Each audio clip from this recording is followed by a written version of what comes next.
Mae angen i ni ddangos y cerdyn coch i ymwrthedd i wrthfiotigau. Yn ôl sefydliad iechyd y byd, ymwrthedd gwrthfiotigau yw un o'r 10 bygythiad iechyd byd-eang mwyaf, ac mae un person yn marw bob 6 eiliad ar draws y byd o ganlyniad i ymwrthedd gwrthfiotigau. Os byddwn nhw'n cymryd gwrthfiotigau pan nad oes ei hangen arnom, rydym yn rhoi cyfle i'r facteria ddatblygu ymwrthedd, ac mae hynny yn gwanhau ein hamddiffynfeydd.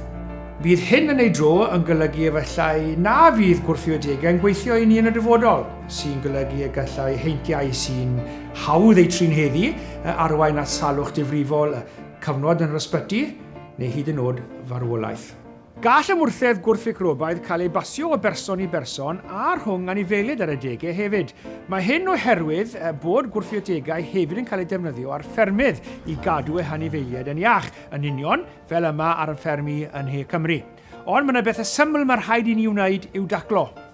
Defnyddiwch wrthfiotigau dim ond pan fydden nhw'n cael eu rhagnodi i chi gan weithiwr iechyd proffesiynol. Peidiwch byth rhannu gyda'n ffrindiau, teulu neu anifeiliaid anwes chwaith, a dadlwythwch nhw yn ddiogel bob amser.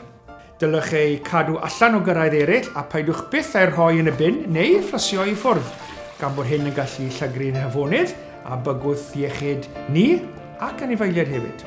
Gadewch i ni weithio gyda'n gilydd fel tîm i gicio ymwrthedd gwrthfiotig i'r ystlys.